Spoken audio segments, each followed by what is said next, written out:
Good morning. Good morning. Good morning, doctor. Good morning. Good morning, all.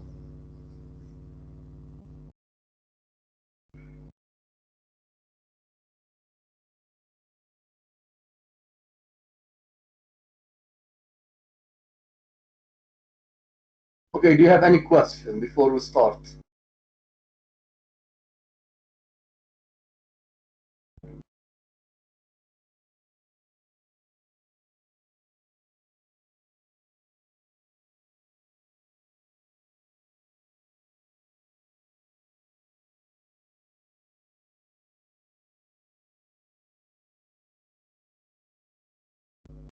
Okay, do you have any question? Doctor, I asked you last time about the literary movement in England. If we have time, if you just give us a general idea about them. Okay.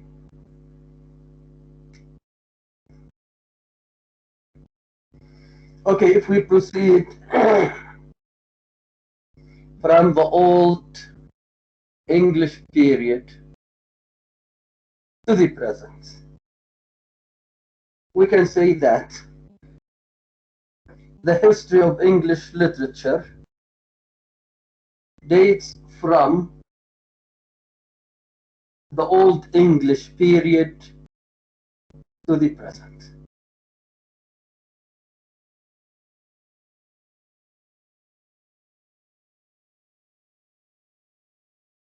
Okay, the history of the English language started in 1450.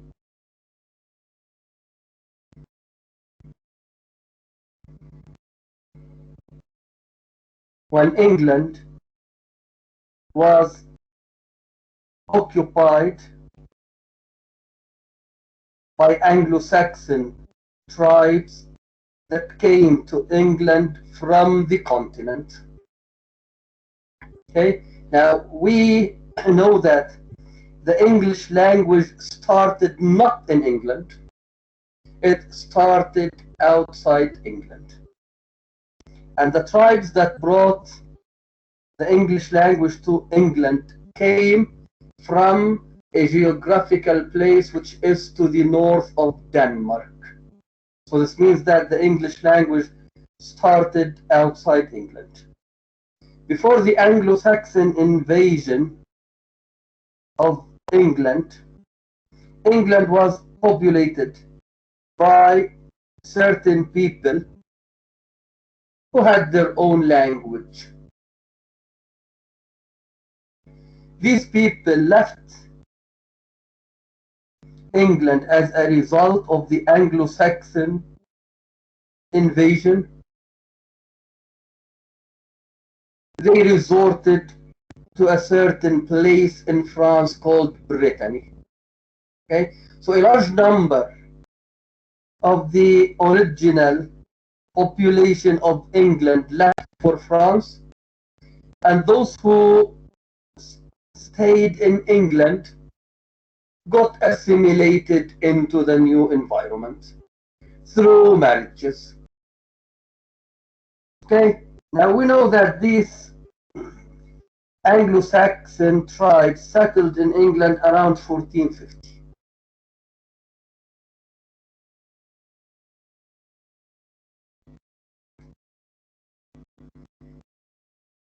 And Saint Augustine introduced Christianity into this country around the same period, around 1450-55.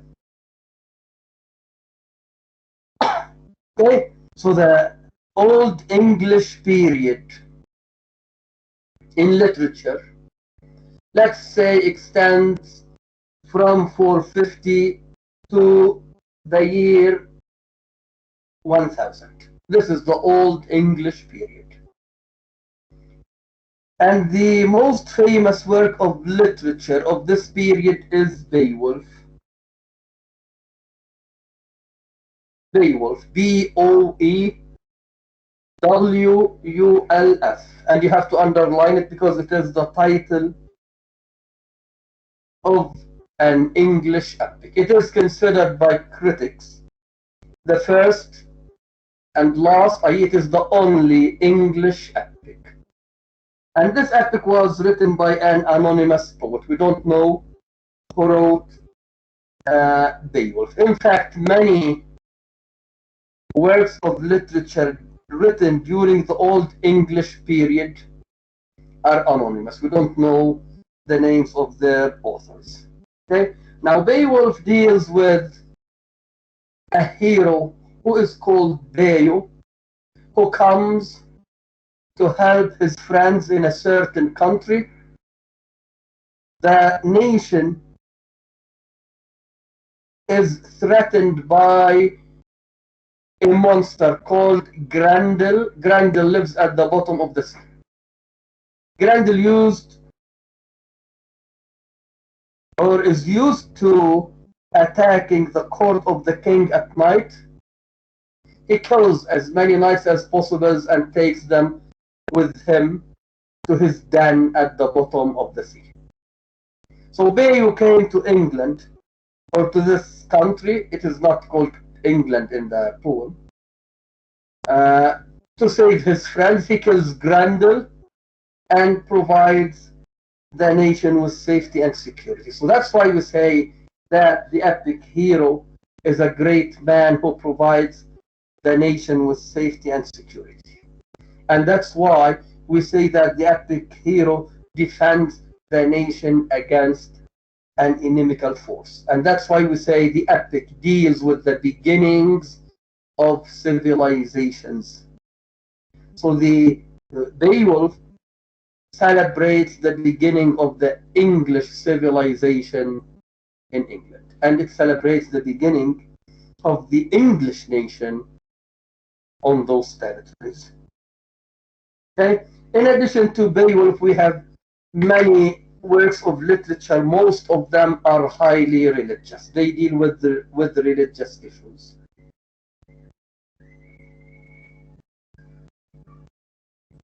Then, following, by the way, Beowulf was written during the 7th century.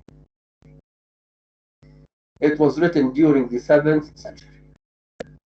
Now, the medieval period, which follows the Old English period, extends from the year 1000 to 1450, approximately 1450. Okay, now 1450 or 1445 is the date when Constantinople fell to the Ottomans, i.e. Constantinople was controlled by the Greek Orthodox Church. It fell to the Muslims in 1450. Okay, now the medieval period or the Middle Ages is characterized by works of literature written by many writers, and these works are also anonymous. Many of them are anonymous. I have to tell you one thing. The works of literature that were written in Old English are translated into modern English. If you read them in Old English, you will not understand anything. Old English is completely different from modern English. During the Middle Ages,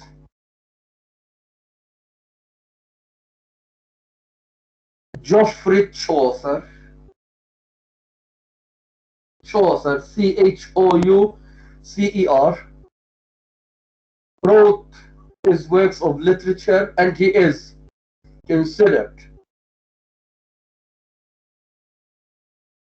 the most important medieval poet. Geoffrey Chaucer is the most important medieval poet. He wrote the Canterbury Tales. Chaucer wrote in the London dialect. Okay, now during the Middle Ages, there were 4 dialects of the English language. One of these dialects is called the London dialect. It was the dialect of the English court. Okay? Now the other 3 dialects died, disappeared, and the London dialect developed into what we call modern English. Okay? So the modern English that we speak has its roots in the London dialect, which was spoken by Chaucer. That's why the works of Chaucer have not been translated into modern English. Okay, you read them, you understand them, you may not understand them. Okay, there are certain words that are not familiar to us, and there are many words that are familiar to us. Even the grammar differs a little bit. But since his poems were written in the London dialect, they are not translated into modern English. Now, the other works of literature that were written in the other dialects are translated into modern English. For example, Sir Gawain and the Green Knight, Sir, S-I-R, Gawain, G-A-W-A-I-N, Sir Gawain and the Green Knight, Knight, K-N-I-G-H-T,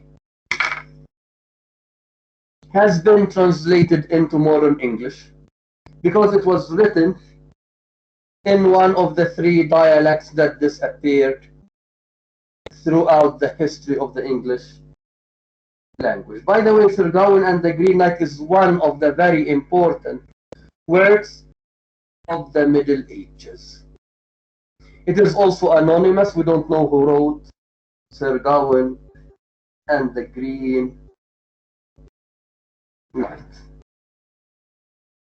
And you should know that during the 13th century, which is part of the Middle Ages, England was invaded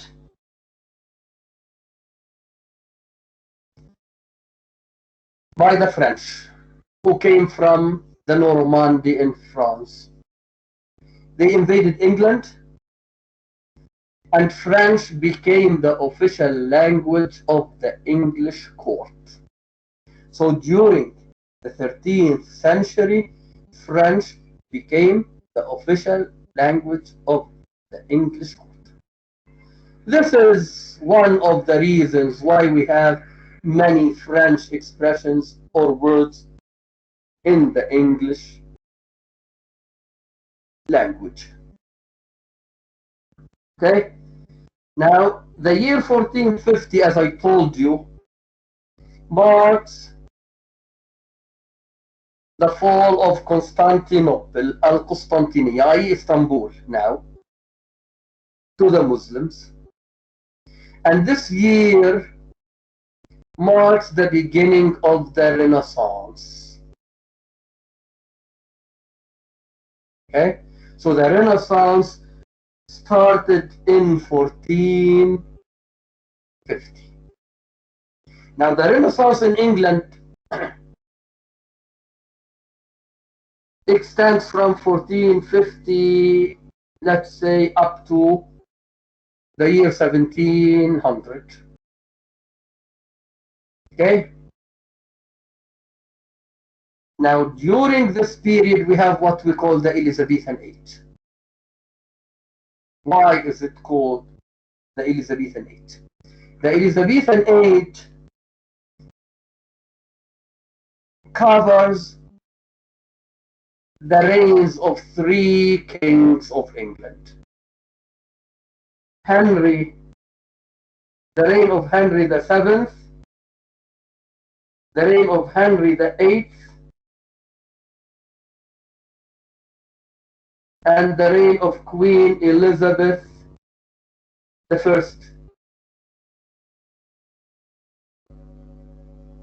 Okay? The Elizabethan Age is the age of Tudor kings. They belong to the family of Tudors. Tudor, and S is the plural. Okay, so Henry VII is Queen Elizabeth's grandfather. Henry VIII is her father, because England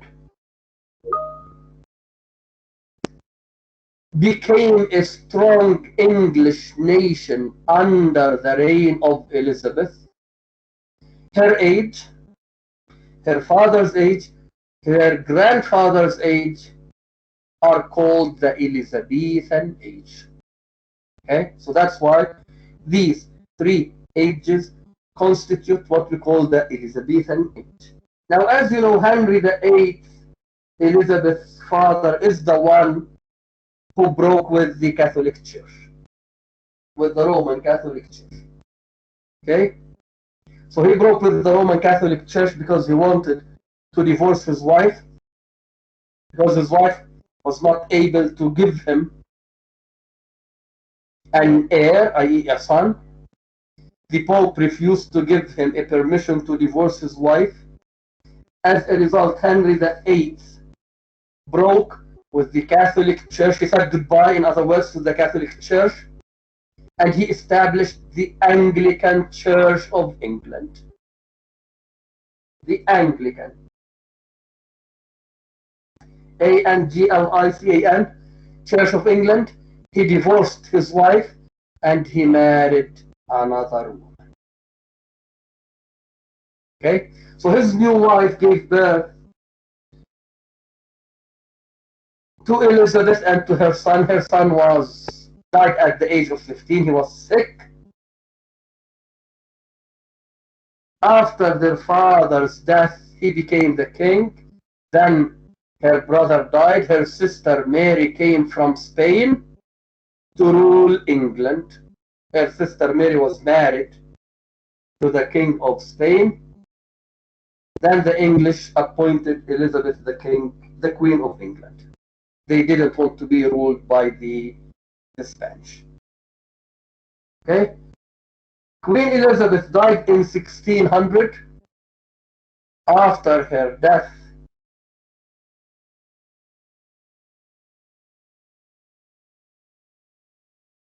James V of Scotland, who was married to Elizabeth's cousin Mary, united Scotland and England, and he became the king, or he became James I of England and Scotland. And James I belongs to the family of the Stuarts. Stuarts, Stuarts. So the rule of the Stuarts started with James I of England. He died in 1625. So the period from 1600 to 1625 is called the Jacobean Age. Jacobean, Jacobean,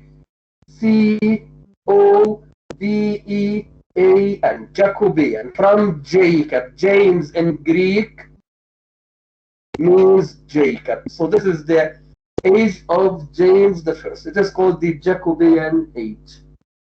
After the Jacobean Age, Charles I became the King of England. Then he died.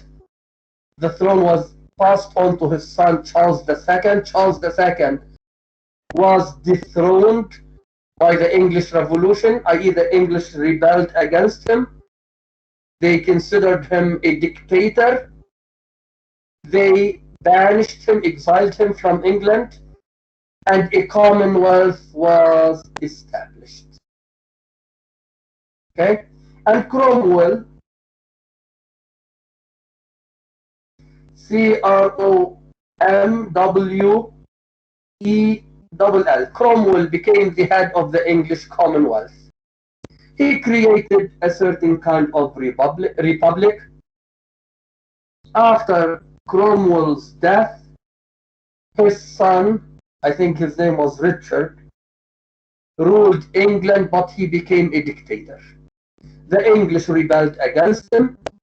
They dethroned him and brought back Charles II to be the King of England. That's why this period is called the Restoration period. The Restoration period, i.e. the restoration of kingship into England.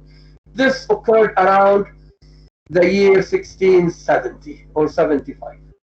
Okay, so the Restoration period is the period during which Charles II was restored into England. Okay, then we come to the end of the 17th century. Now, the most important poets of the Elizabethan age are Shakespeare and Edmund Spenser.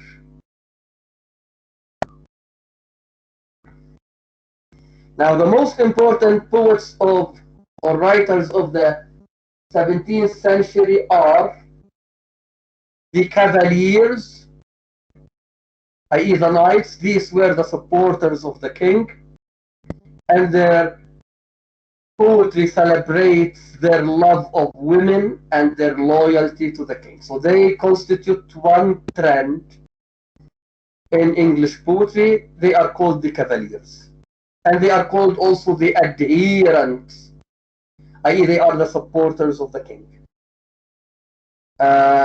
There are also the metaphysical poets like John Donne, George Herbert, and Crashaw. These are metaphysical poets. The Puritans also were very important, and the most important poet of the Puritans was what's his name?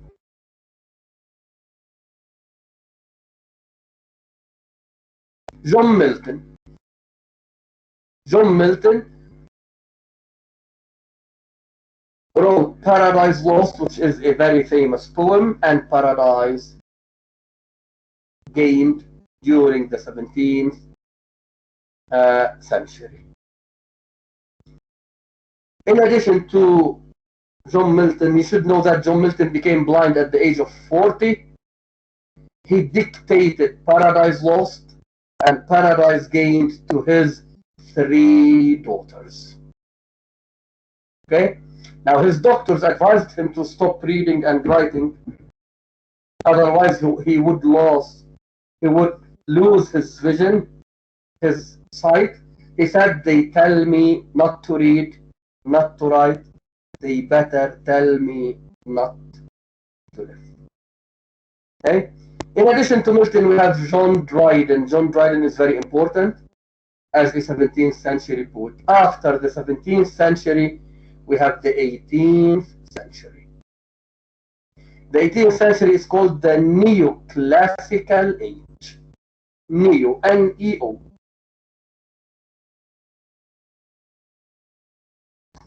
It was the age of reason. It was the age of reason.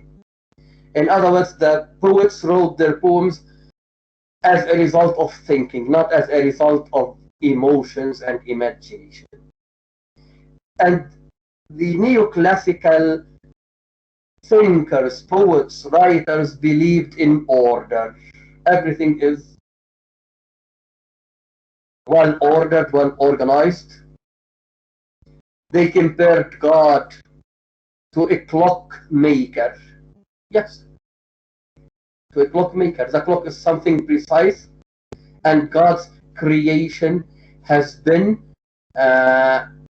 created by a good clockmaker. So everything is placed in its own position. During this age, satire came into being, and we know that satire aims at ridiculing the follies of the upper social classes. So it has a certain social mission. Journalism also came into being during the 18th century, and you should know that the novel became I'm talking about England, by the way.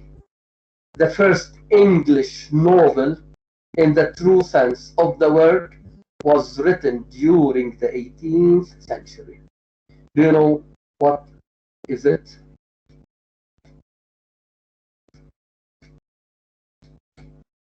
Do you know which novel is considered the first English novel? No. It is Moll Flanders. Ah, You yes, I studied have Moll taken Flanders. it.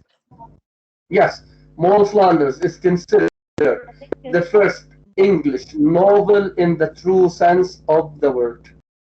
There were many attempts or previous attempts at writing novels, but to be a novel in the true sense of the word, Moll Flanders was the first. Okay. Now, before Moll Flanders, we have Pamela, we have Clarissa by Samuel Richardson, we have Joseph Andrews by Henry Fielding, we have Shamila by Henry Fielding. So these indicate the beginning of the novel. Okay? And there are attempts at writing the novel before the 18th century. So the novel in England became a well-established literary genre or genre, if you want to use the British pronunciation, genre, G-E-N-R-E, or genre. It became a well-established literary genre during the 18th century. By the way, Gulliver's Travels is also an 18th century fantasy novel, if you have read it.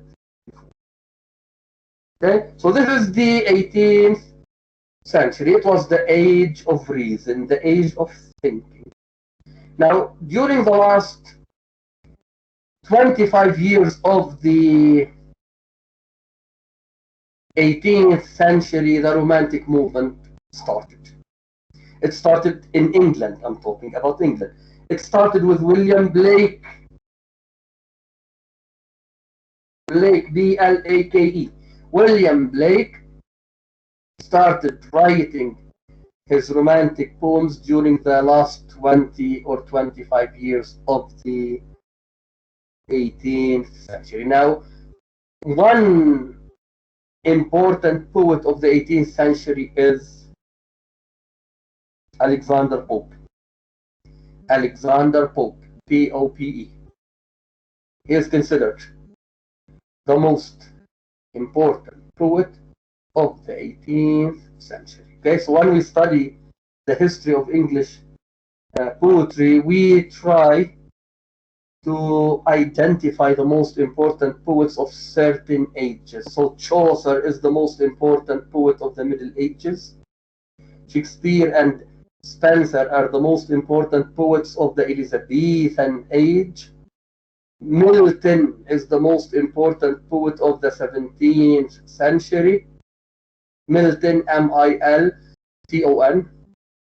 Alexander Pope is the most important poet of the 18th century. John Hopkins, who is a Victorian poet, is the most important poet of the 19th century. Okay, so back to the Romantic movement. It started with William Blake during the last quarter of the 18th century, and it extended to, let's say, 1837, when Percy Bysshe Shelley died. Okay, now the Romantic movement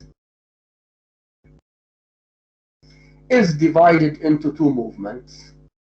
We have the High Romantic movement and the Low Romantic movement. Okay, now the High Romantic movement is divided into two generations. The old generation and the young generation. The old generation of English Romantic poets includes William Blake, William Wordsworth, and Samuel Taylor Coleridge. This is the old generation. The young generation of English Romantic poets includes John Keats, George Byron, and Percy Bysshe Shelley. Now, the low Romantic movement includes other poets. They are not as important as these poets. Okay? Now, Queen Victoria became the Queen of England in 1827. So this is the beginning of the Victorian age. She died in 1901. This is the end of her reign, the reign of Queen Victoria. Now, the most important poets of the Victorian age are Alfred Tennyson, John Hopkins, Dante Gabriel Rossetti, his sister Christina Rossetti, Robert Browning, his wife Elizabeth Barrett Browning.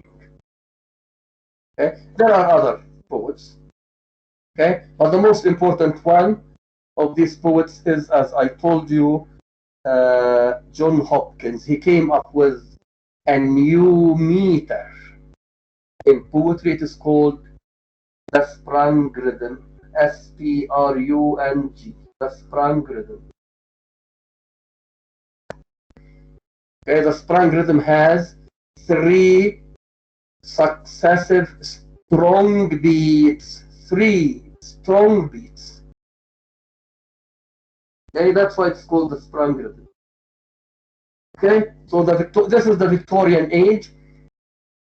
After Queen Victoria died, Edward became the King of England. He ruled from 1901 to 1915. This is called the Edwardian age, but as literary critics, we say that the Edwardian age and the Victorian age are the same. They have the same qualities, the same characteristics, the same ideas, the same frame of mind. After George died, Edward died, George the First became the King of England, and this is called the Georgian age. He is the father of Queen Elizabeth II, who is now the Queen of England. So after George the First, Queen the Second became the Queen of England. By the way, Queen the Second is some 92 years old.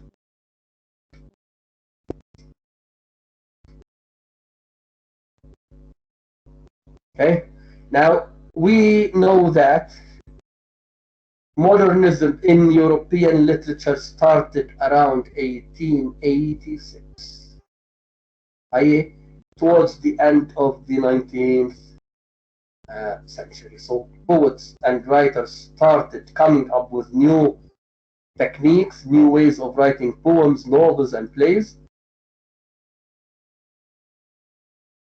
So we say the modern age started at the end of the 19th century and ended in 1945. 1945. Okay? 1945 to the present is the postmodern age. Okay? So there are differences between modernism and postmodernism. At the beginning of the modern age, poets and critics and thinkers and philosophers believed that the different social, political, and economic philosophies that came into being at the end of the 19th century would help man change his life, his society, his world. That's why they believed in Nazism, in Marxism, in fascism. Later on, they realized that all of these isms failed to effect the change that they expected to effect. For example, T.S. Eliot believed in fascism. He was a supporter of Mussolini. After that, he gave up. He recanted his fascism and resorted to Catholicism. Okay. Now, the postmodern age is the age of the lack of faith in these political, economic, and social theories. We call them grand narratives. Grand narratives or meta narratives, if you want to learn the terms. Meta narratives. METANARRATIVES. These economic, political, social philosophies are called meta narratives or grand narratives. So the thinkers of the postmodern age lost faith in these meta narratives. They believed that these meta narratives have failed to effect changes at all levels. That's why they said, that's why they recanted their Marxism, their communism, their fascism, and what have you. So this is, in brief, the history of English literature. Is it clear now? Thank you so much, doctor, because we as literary students, we don't take English history. Okay. Yes, doctor, thank you. Not at all. Even language students don't take the history of English literature. They take the history of the English language, right? Doctor, Yes. World War One and World War Two took place in the Victorian age, right? No. During the modern age. World War One started in 1914. Okay. Okay, at the beginning of the modern age.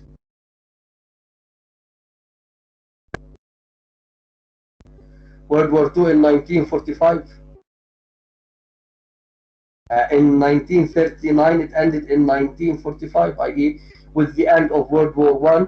Some critics say that the postmodern age started. Other critics say that postmodernism started in 1950. So we don't have clear-cut dates in this case, especially in the case of the postmodern age.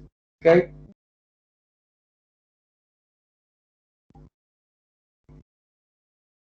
Okay, Dover Beach. I said last time Matthew Arnold is a Victorian poet, and his poem Dover Beach is considered by critics the first modern English poem. Okay? Now, Matthew Arnold lived during the Victorian age, and the Victorian age was characterized by social snobbery and moral hypocrisy. Yes, these are two of the characteristics of the Victorian age: moral hypocrisy and social snobbery. In other words, the Victorian society was divided into many social classes. Okay? The Victorian age or the Victorian society was divided into the upper social class. This is number one. The upper middle social class. Number two. The middle social class. This is number three. The lower middle social class. This is number four. And the lower social class. So the English society during the Victorian age was divided into 5 different social classes. The rich were living in luxury, and the poor were living in extreme poverty. So that's why we have what we call social snobbery, i.e. discrimination between different social classes. So the upper social class looks down on the lower social classes. This is the meaning of social snobbery. Now, moral hypocrisy means that the Victorians upheld certain moral values, but in secret they broke these moral values. So that's why it was called moral hypocrisy. Okay, now during the Victorian age, writers and thinkers were divided into two groups as far as faith, i.e. religion, was concerned. Some writers were terribly religious, like Cardinal Henry Newman. He was a cardinal and he was terribly religious. Alfred Tennyson was terribly religious also. And he said he wouldn't conceive of the world without religion. I.e., for him, the world without religion cannot exist. The second group of poets lost faith completely. And Matthew Arnold is one of the writers who lost faith. So that's why in the poem he discusses the crisis of faith that occurred during the Victorian age. And the solution that he proposes at the end of the poem is love. And here it is not only a matter of love.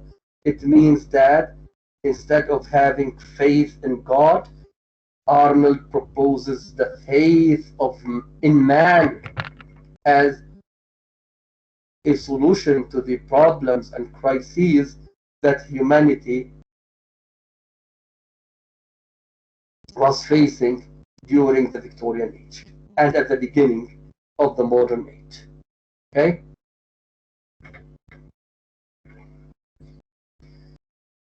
Okay, we know that during the Victorian age, there was no freedom of choice. There was no free will. Man was controlled by the social conventions of his world. That's why Matthew Arnold, in his poem To the Lake, says, I spring to make my choice. You may write it down if you want. To the lake, this is the title of the poem. He says, again, I spring to make my choice. This is the first line. Again, this is the second. In tones of ire, I-R-E. Again, in tones of ire, I hear. The third line, God's tremendous voice. The fourth line is, you have to write within quotation marks. Again, in tones of ire, I hear God's tremendous voice. Within quotation marks, write, be counseled and retire. This is the end of the quote, unquote. Counseled, C-O-U-N-S-E-L-E-D.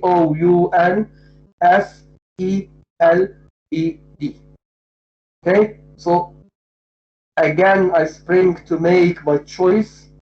Again, in tones of ire, I hear God's tremendous voice, be counseled and retire. Okay, so here Matthew Arnold shows us that the Victorian man who tries to have a free will or the freedom of choice is forced by his society to give up this attempt. So that's why he says, again, I spring to make my choice. Again, in tones of ire, I hear God's tremendous voice. Now, the God here is not capitalized. Okay, so the God's tremendous voice. Here it is the voice of the society. Okay, so his society is like a God that controls the Victorian man's way of living. So this Victorian God, i.e. this Victorian society, prevents man from having a free will or the freedom of making a decision. So that's why he says, "A God's tremendous voice, be counseled and retire," i.e., you don't have the right to have the freedom of choice. Be counseled, i.e., take advice from others. Ask others to give you a piece of advice, i.e., you don't have the right to have the freedom of choice. Okay, now Alfred Tennyson, in one of his poems, says, it is in fact in memoriam, in memoriam,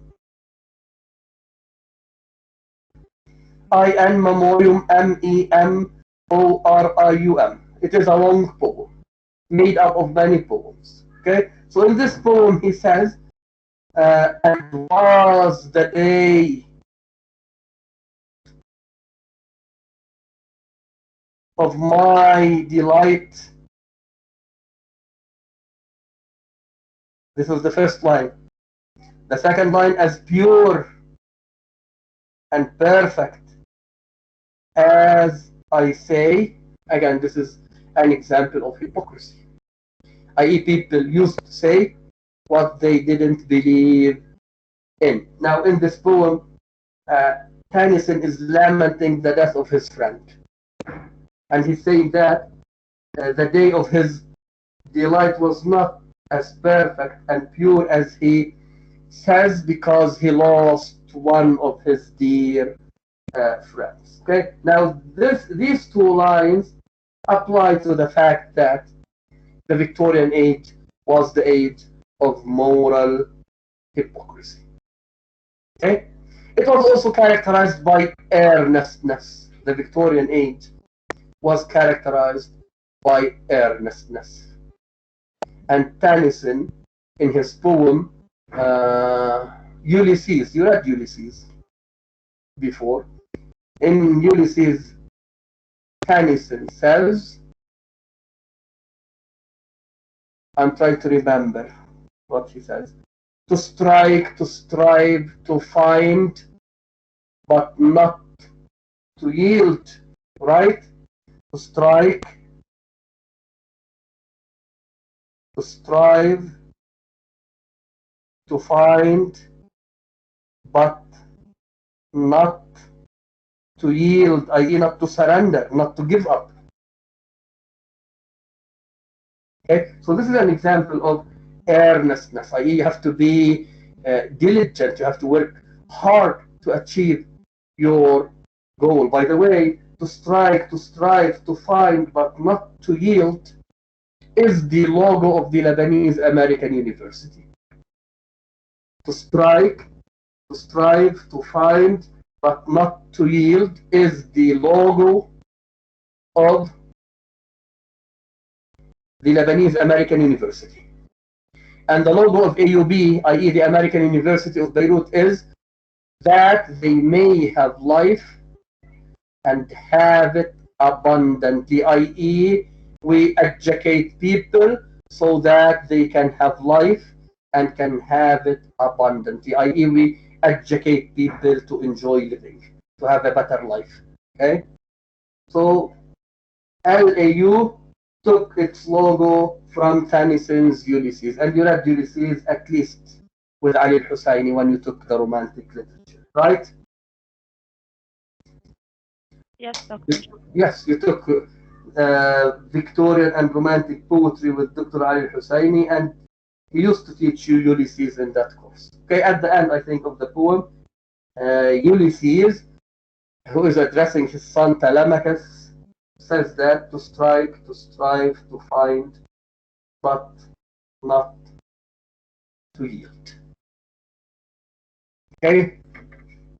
Now, Dover Beach is a poem that I will discuss from the point of view of the Anglo-American new critics. And I introduced Anglo-American new criticism briefly last session.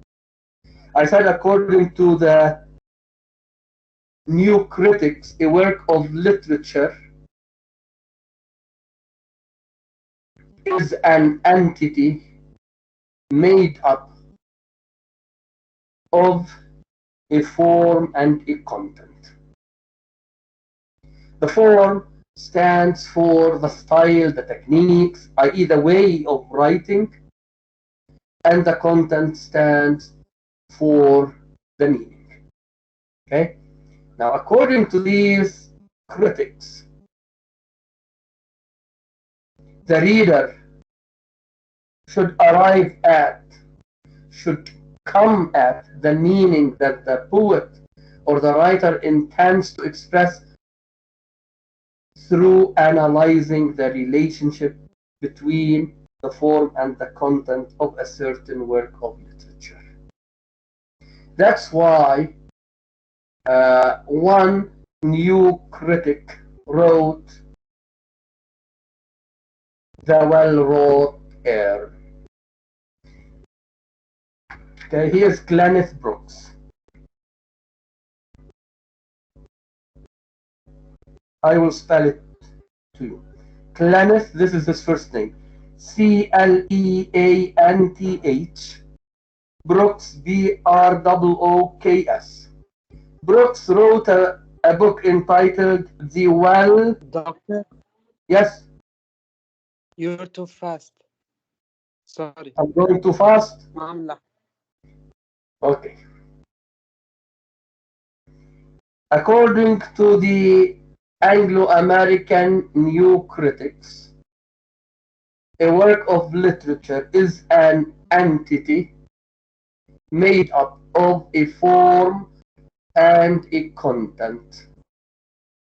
In this case, the form refers to the techniques, to the styles, i.e. to the way of writing, and the content refers to the meaning. Is it clear now? Yes, doctor. Okay, so according to these critics, to understand a work of literature, the reader should analyze the relationship between the form and the content. In other words, the form should help the reader come at, i.e. understand, come at the meaning that the writer expresses in his work. Okay?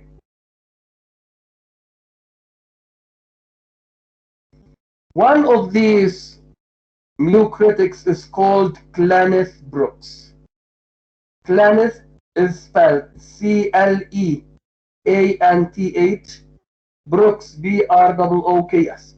Kenneth Brooks wrote a book entitled The Well-Wrought Air.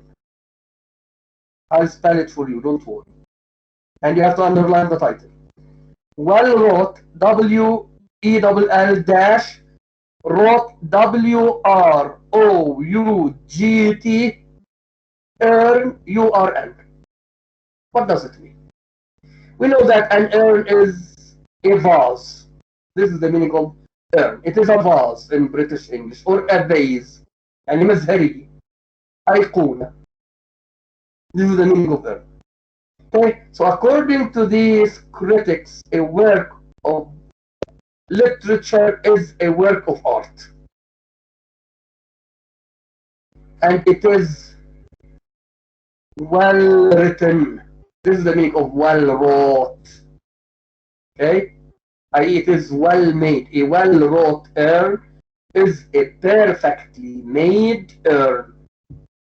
And the well wrought urn in this case is the well-written poem according to Kenneth Brooks.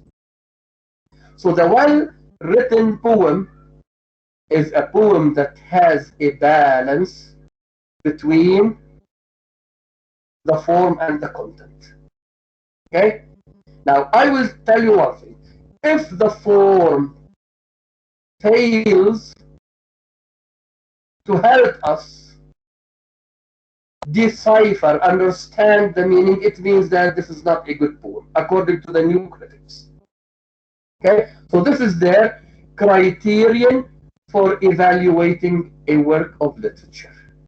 Okay, so if there is a disparity, i.e. a difference, a gap between the form and the content, it means that the poem is not a good poem. Okay, is it clear?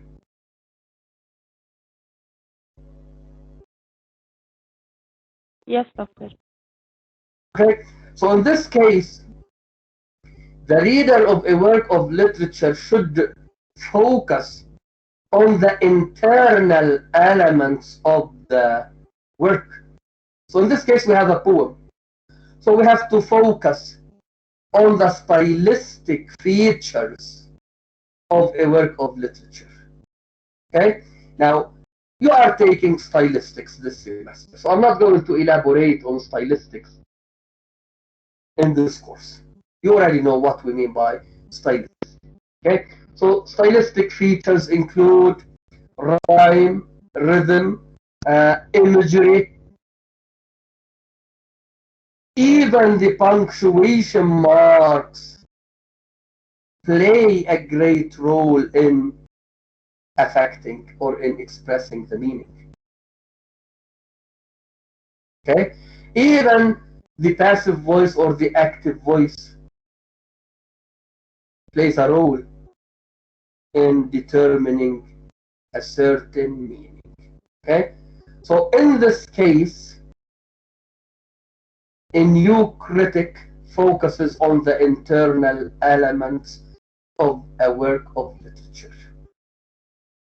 That's why new criticism maintains that a work of literature should not be analyzed with reference to the life of the poet or the writer, or to the historical background of the writer,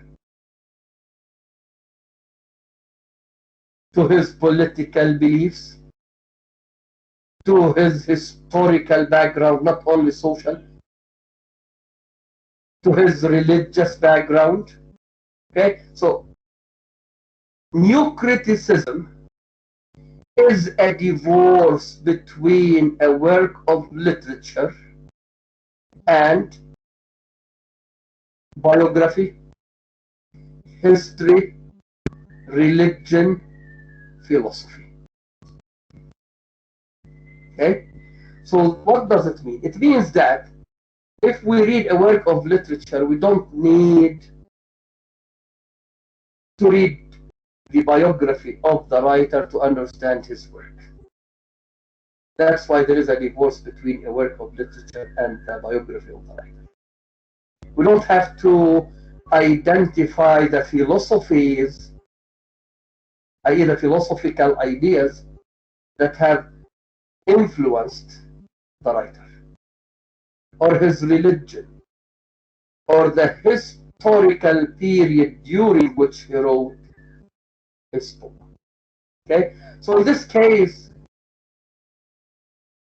new criticism stands in contrast, for example, to Marxism. Marxism focuses on the historical factors that have led to the making of a certain work of literature. So according to Marxism, a work of literature should deal with the social, historical, political, economic forces of a certain society. Okay? So according to Marxism, a work of literature should deal with these issues, and it should propose a solution.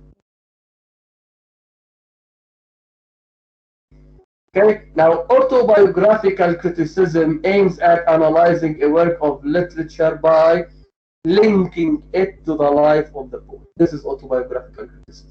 Okay, so new criticism is completely different. It breaks completely with all of these isms. Okay, so it is associated with what we call the objective theory of literary criticism. Objective, i.e., we take the text, we read it, we analyze it without referring to any outside source or force.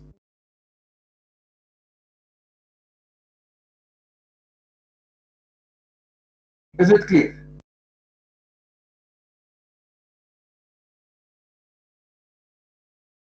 Very clear, Doctor. Clear, doctor.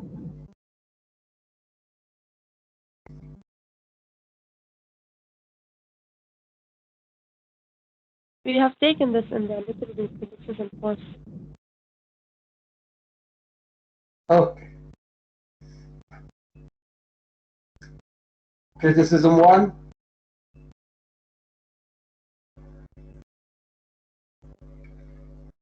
Yes, Doctor. Okay. Did we? Dover Beach. Let's now analyze the poem Dover Beach. As we know, Dover Beach is a place in England that is opposite of France, the French Channel.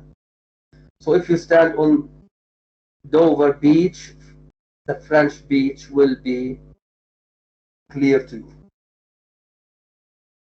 The sea is calm. Tonight, the tide is full. The moon lies fair upon the straits. On the French coast, the light gleams and is gone. The cliffs of England stand glimmering and vast out in the tranquil bay.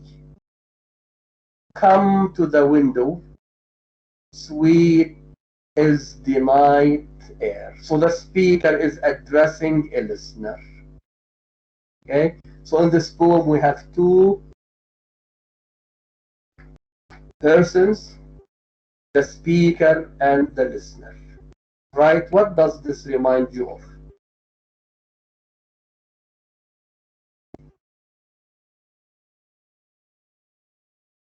What does it remind you of? He is using the second person. Yes, we have a certain literary genre that has a speaker and a listener. It has a certain name. What do we call it? Ulysses. You studied Ulysses. The poem is a dramatic monologue. Right? Are you familiar with the dramatic monologue? Yes, doctor. Are you familiar with the dramatic monologue?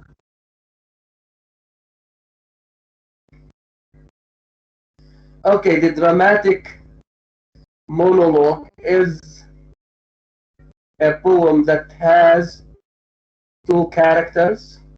One of them is a speaker who addresses the second, who is a listener. The listener doesn't speak. Usually, we know something about the listener as the speaker addresses him. Now, one of the typical dramatic monologues is my last doctor. Doctor, is it the soliloquy? No, it's not a soliloquy. Oh, okay. In a soliloquy, no one is listening to the speaker, right? Okay. A soliloquy is a technical element, let's say, of tragedy. Right? Hamlet soliloquizes a lot in the play. Right? So a soliloquy means that the speaker expresses his ideas, his feelings to the audience. Okay? So there is no character listening to him.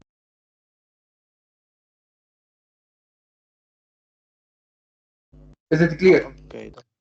Yes. Even when you have an aside in a play, the aside, A-S-I-D-E, the aside means that a character says something, but the other characters do not hear him or her. So a soliloquy is a technical device that is used by a playwright so that the audience will understand, will know how the character thinks and how the character feels. Okay? So this is the only way. Okay? Now, in a novel, the narrator sees into the mind and into the heart of the character if he wants to express the thoughts and the feelings of the character. Okay? Now, in a play, we don't have a narrator. We have the characters acting on stage, and we understand these characters through their actions and through their statements. Okay? So the soliloquy is intended to help the audience understand what the character thinks and how the character feels. And it means that there are no other characters on stage to listen to.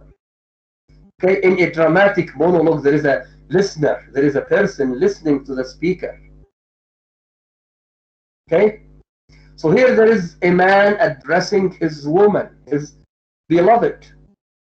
So that's why it is considered a dramatic monologue.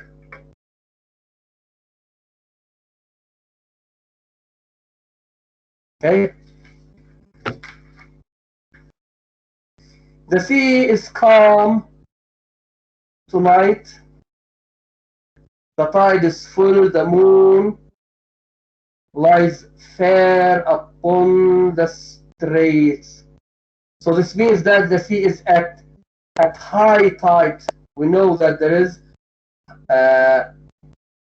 tide and ebb in geography, المد والجزر. Okay? And there is a relationship between the movement of the waves and the moon, according to geography. Okay? So the moon lies fair upon the straits. The tide is full on the French coast. The light gleams and is gone. Okay? So the light comes and goes. So this means that there is a certain kind of change. Okay? So Matthew Arnold in this poem is dealing with the theme of change that the human life undergoes.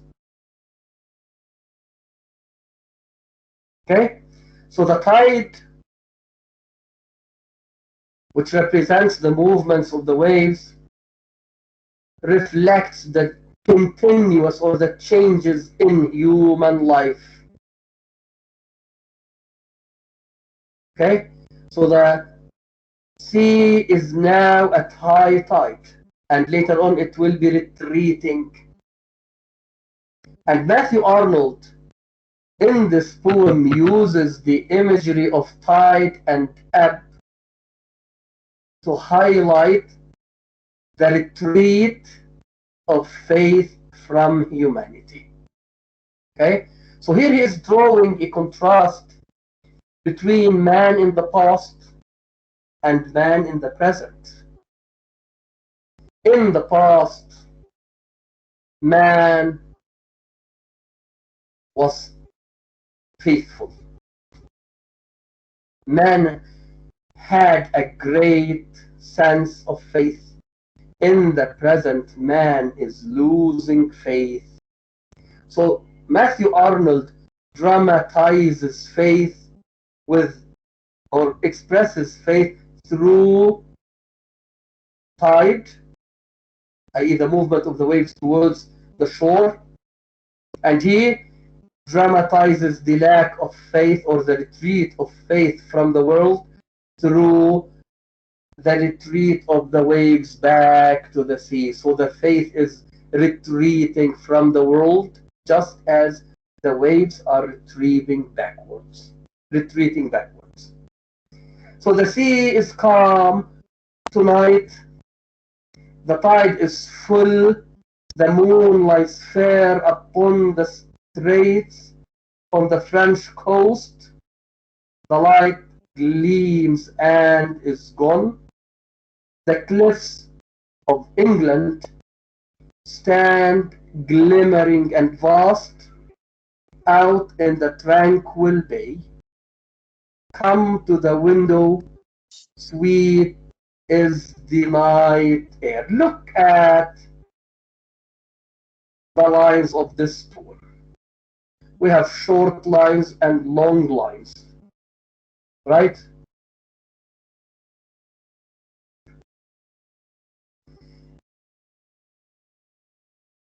Is it clear?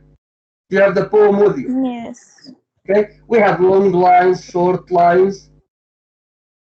Okay, now the lines of the poem reflect the movement of the waves. We have long waves and short waves.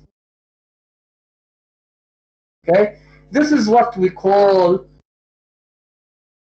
concrete verse or concrete poetry.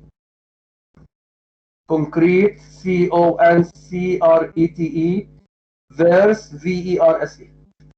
Okay, so concrete verse means that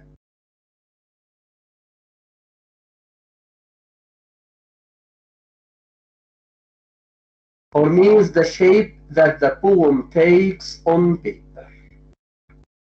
Concrete verse means the shape that the poem takes on paper. Okay, so this is an example of concrete verse.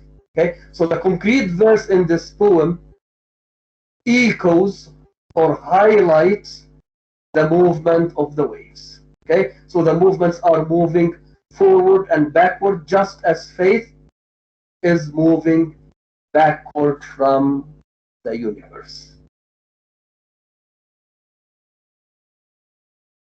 Okay, now George Herbert, who is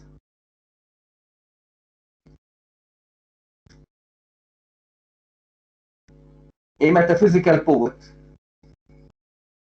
wrote a poem entitled Wings. Wings, W-I-N-G. The poem is made up of 2 stanzas. Okay? The poem is made up of 2 stanzas. The 2 stanzas look like 2 wings. Okay? I will draw the structure of the poem and send it to you now. Principles of research.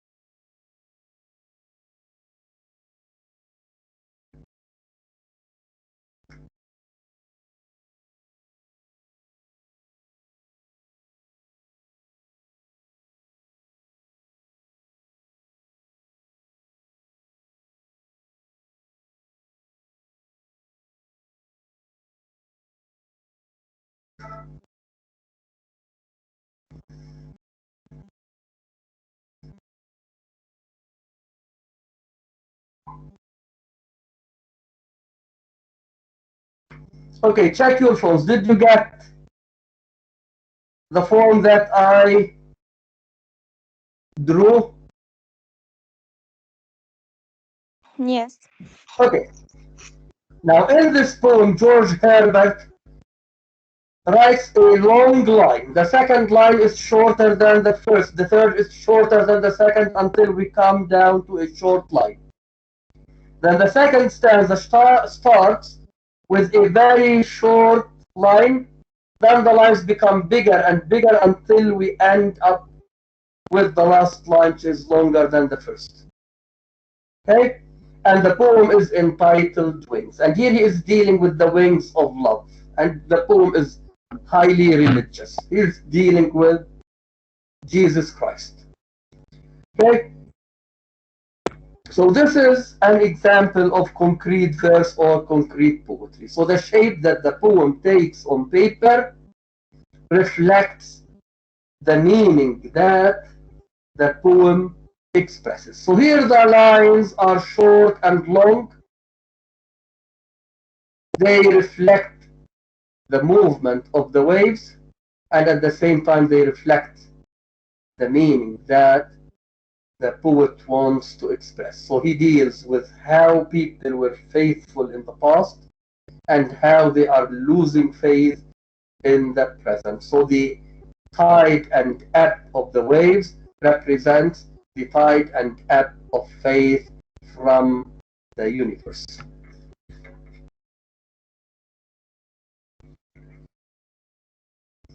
Okay, come to the window.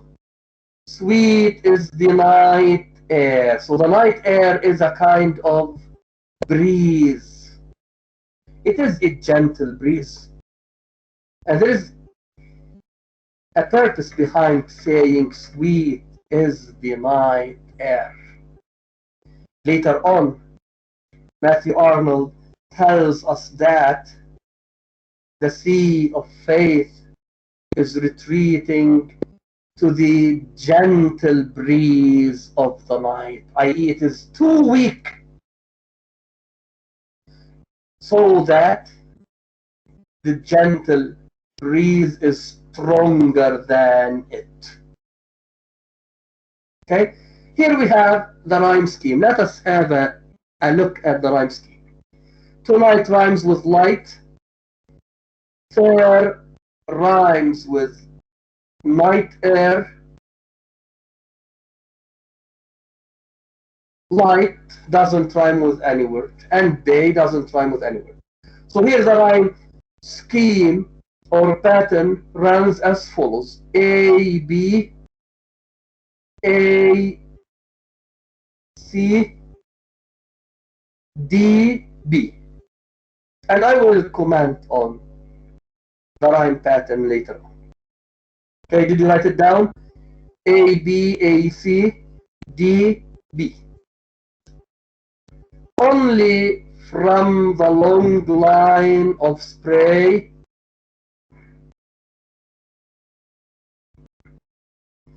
where the sea meets the moon-blanched land, listen, you hear the grating roar of pebbles, which the waves draw back and fling at their return up the high strand, begin and cease, and then again begin.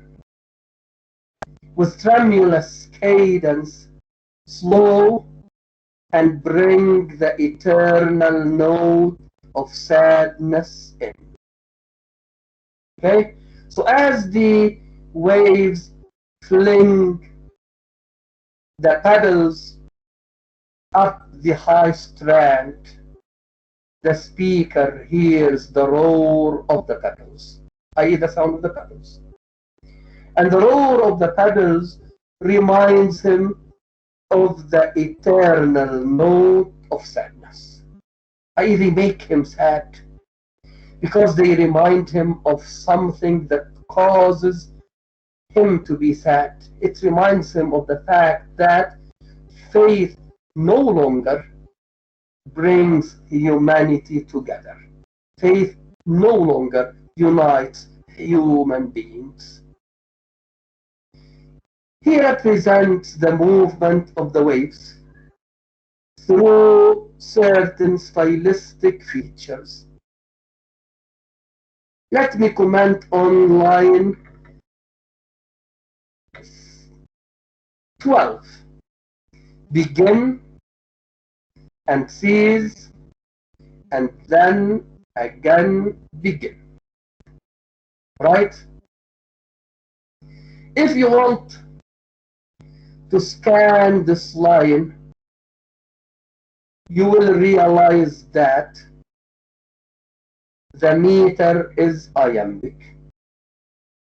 You have begin, B, weak stress, begin, strong stress, begin, and cease is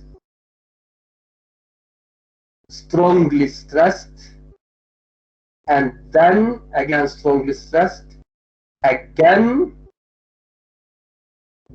is strongly stressed, begin, strongly stressed. So you have weak, strong, weak, strong.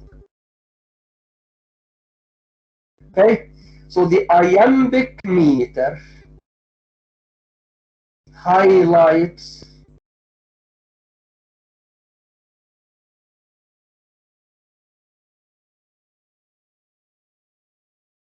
the interruption of the sound of the pebbles, i.e. of the roar of the pebbles. So the roar starts and stops. Okay, so that's why he says you hear the grating roar of pebbles, which the waves draw back and fling at their return up the high strand. Begin, i.e. you hear the grating roar of pebbles, begin and cease, begin and stop, and then again begin. So the iambic meter of this line highlights the interruption of the roar of the pebbles. This is number one. Number two, you have also the commas. The comma indicates a short pause. P-A-U-S-E. The comma indicates a short pause. It is not a complete full stop. Okay? So the comma in this line also indicates the interruption of the roar of the pebbles. With tremulous cadence, slow and bring the eternal note of sadness in. Okay, so there is no happiness in human life. Okay, let us have a look at the rhyme pattern. Spray rhymes with nothing. Land rhymes with strand. Roar rhymes with nothing. Fling rhymes with bring. Begin rhymes with in. Therefore, the rhyme scheme runs as follows: A, B, C, D, B, E, D, E.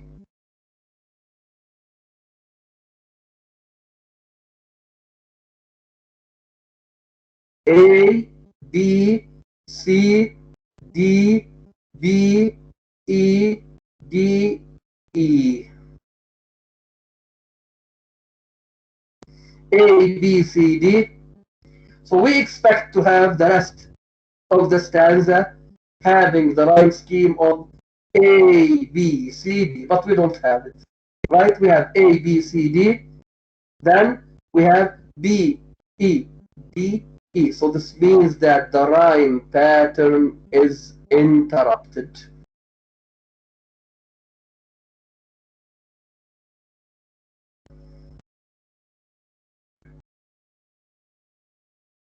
Right? So here we don't have a perfect rhyme pattern. Hence, the interruption of the rhyme scheme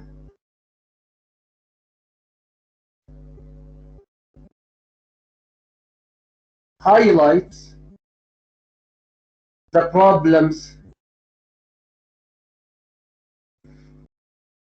that humans face in their lives. Okay? It highlights the interruption of the tranquility of human life. So there is no tranquility at all. Nothing is perfect concerning human life.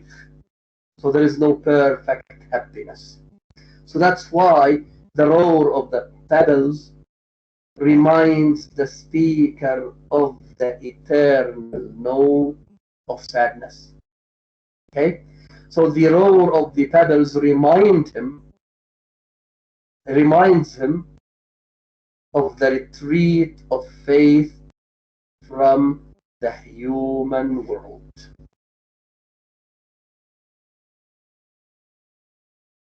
Sophocles long ago heard it on the Aegean. This is the Aegean Sea. And it brought into his mind the turbid ebb and flow of human misery. Okay, so in the past, Sophocles was reminded by the roar of the pebbles of human misery. And in the present, we find also in the sound a thought, hearing it by this distant northern sea. So they are at North Sea. Sophocles was at Aegean Sea. And the roar of the pebbles in both cases reminds the two characters of the misery of the human life. Okay, so that's why in this stanza we have two rhyme patterns, two rhyme schemes. You have ago rhyming with flow, brought rhyming with thought, we rhyming with C. So we have A, B, A, and C, B, C. See, these are two patterns. Okay, so the two rhyme patterns are related to the past and the present that the poet is talking about. Okay, so the roar of the pebbles reminds Sophocles of human misery, but the roar of pebbles reminds the speaker of this poem of the lack of faith. So that's why in the following stanza he says, the sea of faith was once too at the full, and round earth's shore lay like the folds of a bright girdle furled. But now I only hear its melancholy long withdrawing roar, retreating to the breath, again the gentle breeze of the night wind down the vast edges, drear and naked shingles of the world. Okay, so in the past man had faith, and faith encompassed the whole universe as if it were a dress. This is the meaning of the folds of a bright girdle furled. It's like a dress covering the whole world. In the present, man is losing faith.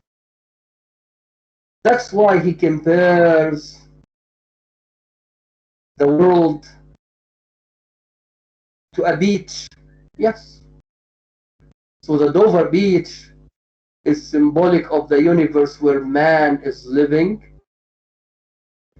and the pebbles are human beings. That's why he says, but now I only hear its melancholy long withdrawing roar, retreating to the breath of the night wind, down the vast edges, drear and naked shingles of the world. Shingles means pebbles. So human beings are the pebbles. And the vast edges, i.e. the shore or the beach, is the world. So faith is retreating from man. So the roar of the pebbles is the moaning voice of faith that man has lost. Is it clear?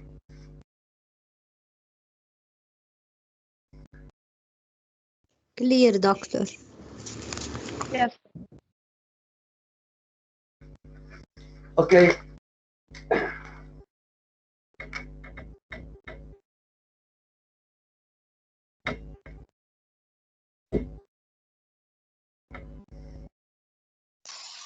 Okay, I will leave this. Okay, I will leave the discussion off at this point. Do you have any question before I dismiss the class? No, doctor. No, doctor. Okay, so next time I will conclude Dover Beach and I will discuss the argumentative essay. You have it in the book. It is the chapter that comes directly after the examples essay, I think. You have it at the beginning of the book. So try to read this chapter. We will discuss it next week. Okay? خلصت الترويقة انضب القشور تبعه